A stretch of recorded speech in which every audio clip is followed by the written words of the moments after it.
60 km sebelah timur Jakarta, di tepi Sungai Citarum, Kabupaten Karawang, Jawa Barat, terdapat sebuah kecamatan bernama Rengas Dengklok.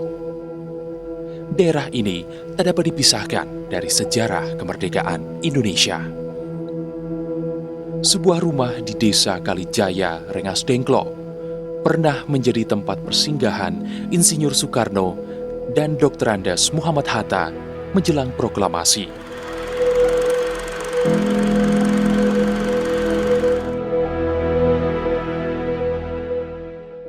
Rumah tersebut milik Jiao Kiesong, seorang petani keturunan Tionghoa.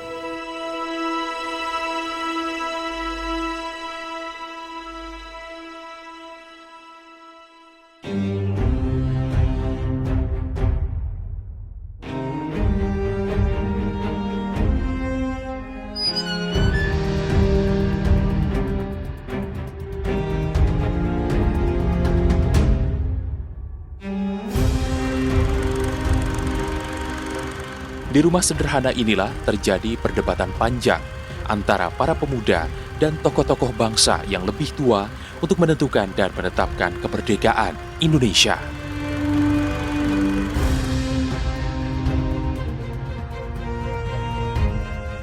Tersedia sebuah kamar untuk Bung Karno yang datang bersama sang istri Fatmawati dan anaknya Guntur yang masih bayi.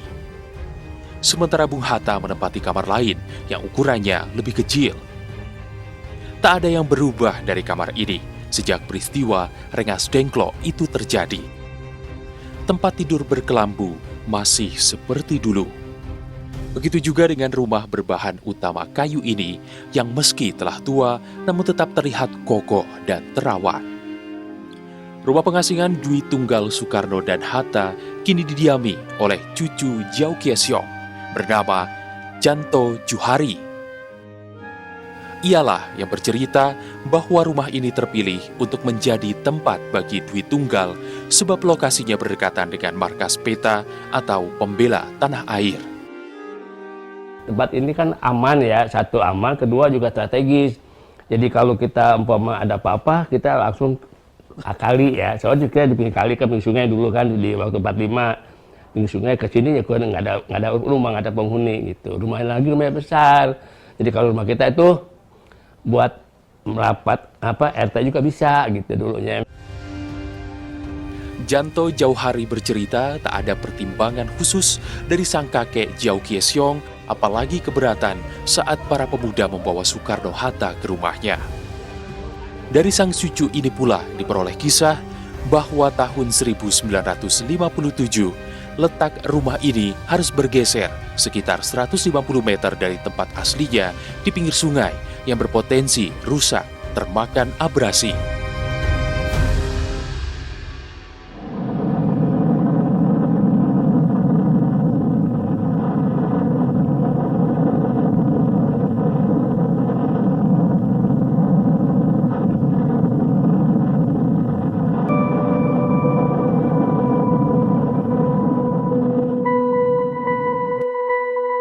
Jatuhnya bom atom di Hiroshima dan Nagasaki 6 dan 9 Agustus 1945 menandai berakhirnya Perang Dunia Kedua. Jepang yang menyerah pada sekutu menjadi asal muasal peristiwa Rengas Dengklok. Berita kekalahan Jepang di Asia sampai ke telinga para pemuda di tanah air. Mereka bergerak untuk segera memproklamirkan kemerdekaan Indonesia sebab terjadi status quo atau kekosongan pemerintahan di mana Jepang sudah kalah namun kekuasaan sekutu belum terbentuk. Keinginan kuat para pemuda yang pada umumnya berasal dari asrama Menteng 31 Jakarta tidak serta-merta terlaksana.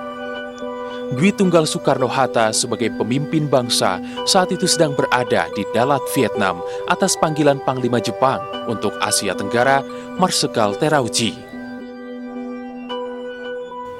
Nah, di tengah-tengah itulah sambil menunggu itu, maka setelah pemuda-pemuda Syahrir CS, Hairus Saleh, Sukarni dengar bahwa Jepang sudah kalah, maka dia segera mau meminta kepada Soekarno, Hatta, agar supaya segera mereka berdua atau Soekarno menyatakan kemerdekaan kita, melakukan proklamasi lewat radio tanpa harus sepengetahuan dengan Jepang, karena Jepang udah kalah.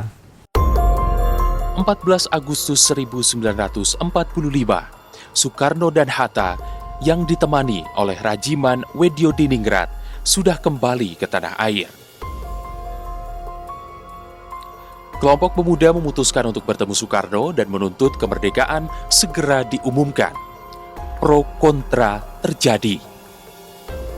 Sebagai juru bicara kelompok pemuda, Wikana mendesak Bung Karno untuk menyatakan kemerdekaan Indonesia secepatnya dan tidak ingin kemerdekaan Indonesia menjadi hadiah dari Jepang. Namun kelompok tua ingin kemerdekaan berjalan secara konstitusional dan anggun. Pemuda-pemuda ini mengatakan Jepang sudah tidak punya apa-apa. Tapi Soekarno dan Hatta mengatakan walaupun begitu tapi pasukannya masih ada di sini, masih lengkap. Jadi tidak dengan segera bisa dikatakan tidak ada gitu. Dini hari 16 Agustus 1945, belum ada titik temu tentang proklamasi kemerdekaan RI. Para pejuang muda yang tergabung dalam gerakan bawah tanah kemerdekaan Indonesia, antara lain Sukarni, Wikana, Aidit, dan Hairul Saleh, menculik Soekarno dan Hatta dan membawa ke Rengas Dengklok. Mereka tak ingin Dwi Tunggal mendapat pengaruh dari Jepang jika tetap berada di Jakarta. Tujuan lainnya adalah menyelamatkan Soekarno dan Hatta dari rencana demonstrasi dan situasi yang saat itu sedang tak menentu. Kelompok pemuda merencanakan sebuah demonstrasi besar-besaran. Nah, di tengah-tengah demonstrasi itu dikhawatirkan, pemuda khawatir kalau Soekarno-Hatta menjadi sasaran tembak. Mungkin oleh Jepang atau mungkin yang lain. Akhirnya dibawalah mereka ke Rengas Dengklok.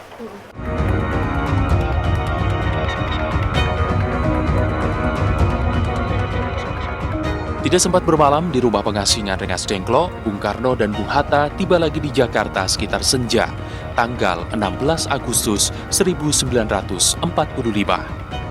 Masih bersama tokoh pemuda, Dwi Tunggal berkumpul dan menjalani waktu yang sangat intens di rumah Laksamana Maeda guna mempersiapkan naskah proklamasi.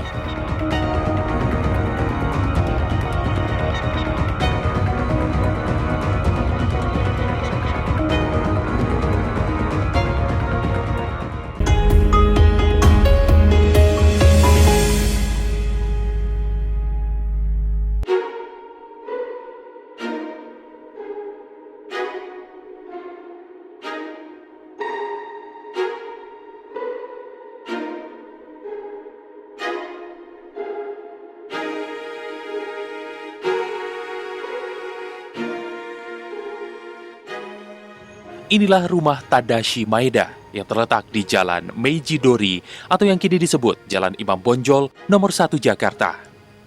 Di tempat inilah, pada tanggal 16 Agustus 1945, menjelang sore hari, para pemuda datang dari Rengas Dengklok membawa Dwi Tunggal Soekarno-Hatta. Di tempat inilah naskah proklamasi disusun. Rumah kediaman Laksamana Maeda ini dinilai aman untuk menjadi tempat persiapan proklamasi. Sebab Maeda adalah seorang laksamana Jepang yang berkomitmen tinggi terhadap kemerdekaan Indonesia. Kegiatan di rumah ini tentu tidak akan dicurigai baik oleh sekutu maupun pihak tentara Jepang. Di ruang makan, Soekarno, Hatta bersama Ahmad Subarjo menyusun naskah proklamasi. Sejumlah golongan pemuda dan tokoh-tokoh bangsa lainnya ada dalam ruangan lain. Kegiatan ini berlangsung hingga lepas tengah malam, bahkan menjelang dini hari.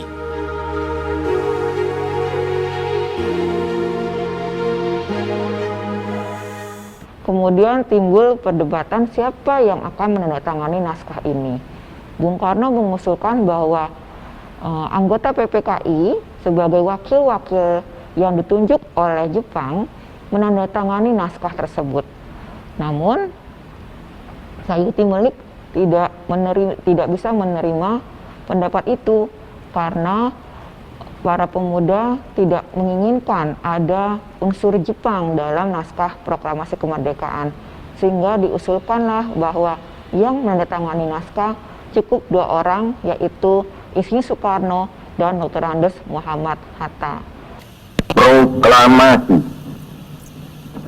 kami, bangsa Indonesia, dengan ini menyatakan kemerdekaan Indonesia.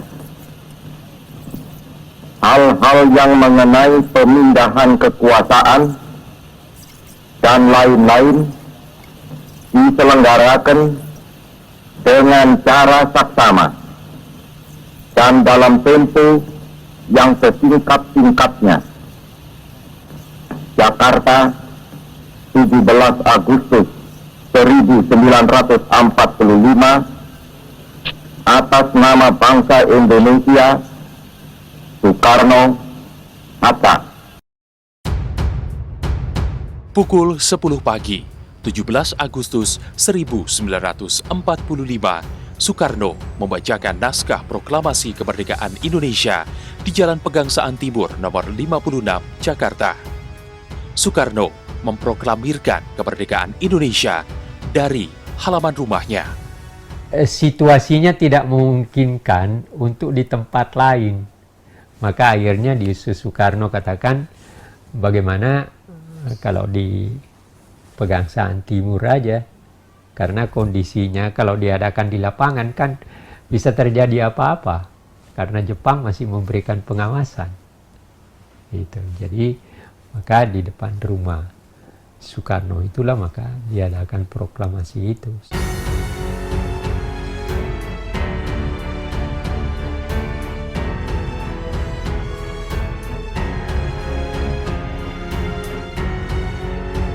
Di rumah ini, kemerdekaan Indonesia diproklamirkan. Di rumah inilah Fatmawati menjahit bendera pusaka Sang Saka Merah Putih. Di rumah inilah Presiden Republik Indonesia pertama Soekarno berdomisili bersama keluarganya. Rumah yang sejatinya memiliki sejarah yang sangat penting bagi bangsa Indonesia ternyata diruntuhkan atas permintaan pemiliknya, Soekarno. Ya saya nggak tahu itu kan tahun berapa itu ada yang mengatakan macam-macam, tapi itu kan urusan pribadi dia. Akhirnya dibubarkan, diruntuhkan, dan sayang sekali. Tapi historis bahwa proklamasi kemerdekaan itu diadakan di halaman rumah Soekarno. Itu fakta historis itu.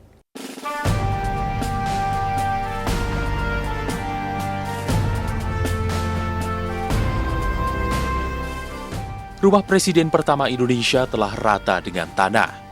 Tak ada sisa bangunan yang bisa dijadikan bukti lokasi pembacaan proklamasi.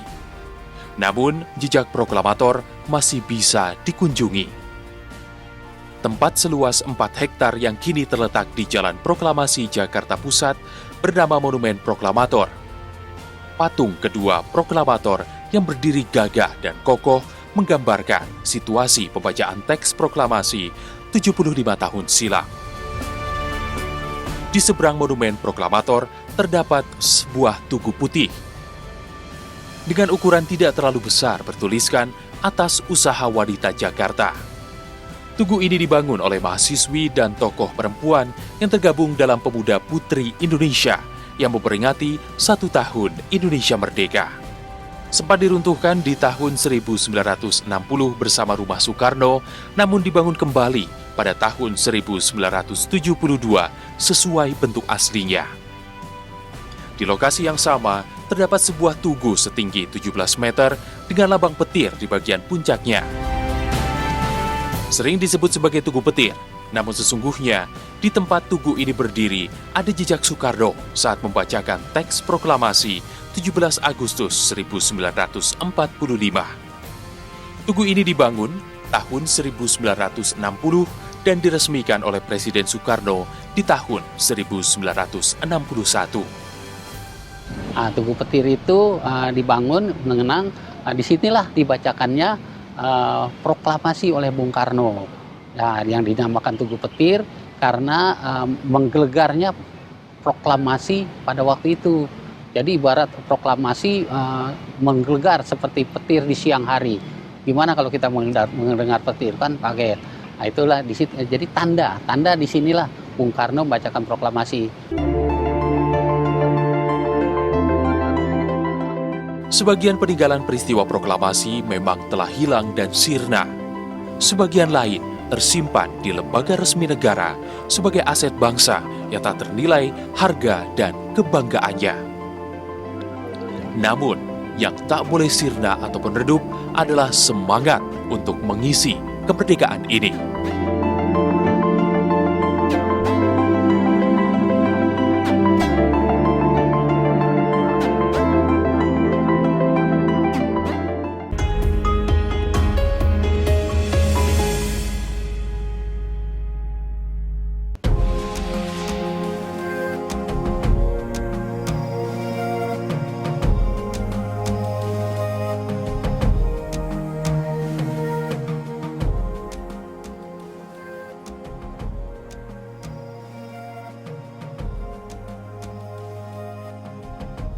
...75 tahun sudah Indonesia merdeka.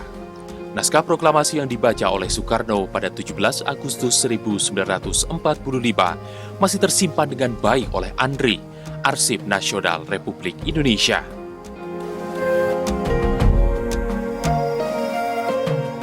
Awalnya, naskah proklamasi ditulis tangan oleh Soekarno pada selembar kertas bloknot berwarna putih. Setelah disetujui, naskah tersebut diketik oleh Sayuti Melik. Sementara naskah yang bertuliskan tangan terabaikan dan dibuang ke keranjang sampah.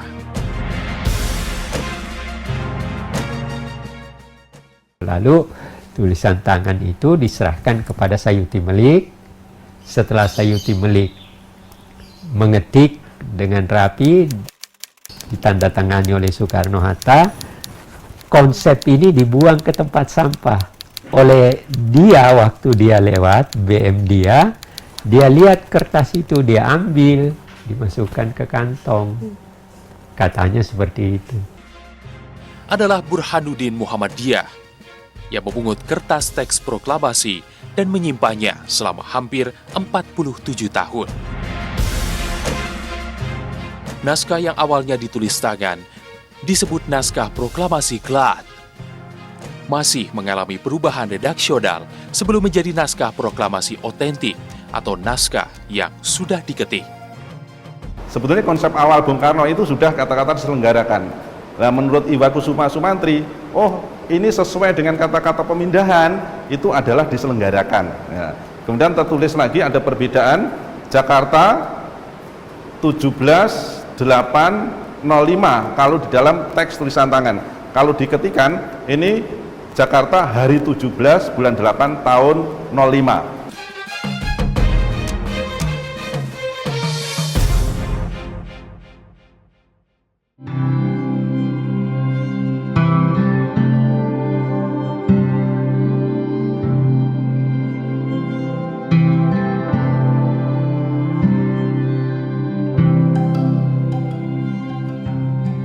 Kemerdekaan Republik Indonesia pada 17 Agustus 1945 tak bisa lepas dari semangat anti penjajahan yang dimiliki oleh sekelompok pemuda dari Asrama Menteng 31.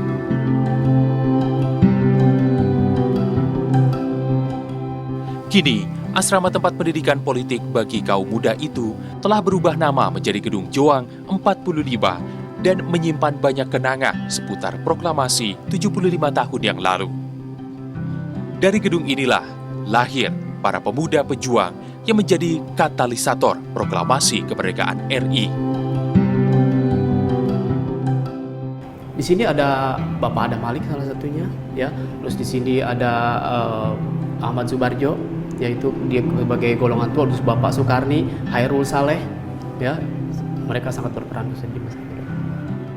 Sangat dekat ya, sangat dekat karena kan pemuda-pemuda yang ada di sini semuanya itu adalah didikan dari Bung Karno. Semuanya adalah didikan dari Bung Karno seperti itu. Makanya mereka ya sangat dekat.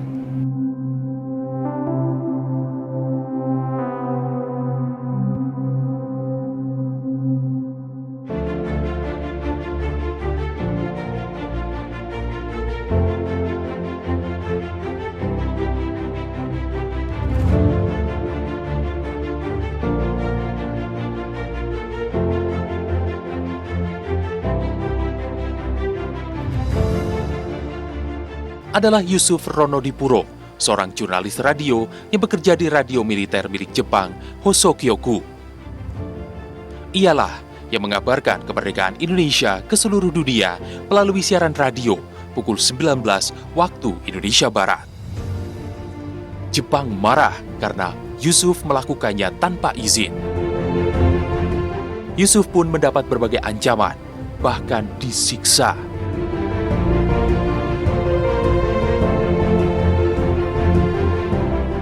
Setelah Jepang hengkang dari tanah air, radio Hosokyoku diambil alih oleh pemerintah Indonesia dan menjadi cikal bakal Radio Republik Indonesia RRI pada 11 September 1945. Yusuf Ronodipuro yang dikenal cukup dekat dengan pemuda asrama Menteng 31 ditunjuk sebagai kepala RRI. Banyak ancaman-ancaman dan teror, dan bahkan Yusuf Ronodipuro itu mau ditebas pakai samurai. Karena apa? Karena menyiarkan yang namanya semangat-semangat kebangsaan. Sehingga Yusuf Ronodipuro itu mendapatkan tantangan maupun teror terhadap apa yang sedang dilakukan.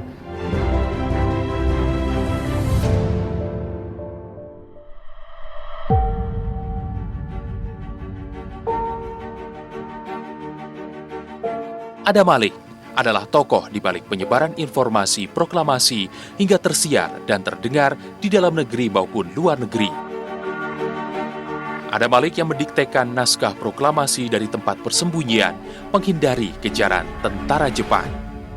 Melalui orang kepercayaannya, Syahrudin, naskah tersebut sampai ke tangan Yusuf Ronodipuro untuk disiarkan melalui radio Hosokyoku. Naskah dari Adam Malik sampai pula ke Pangulo Lubis yang bekerja di kantor Berita Antara.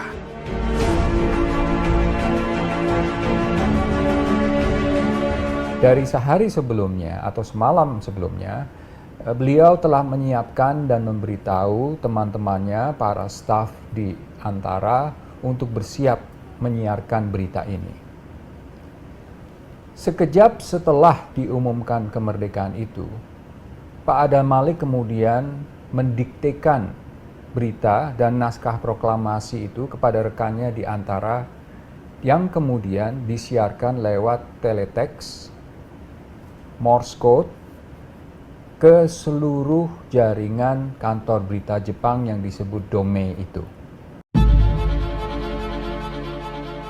Melihat kembali jejak-jejak proklamasi yang masih ada merupakan upaya untuk menumbuhkan cinta pada tanah air Indonesia.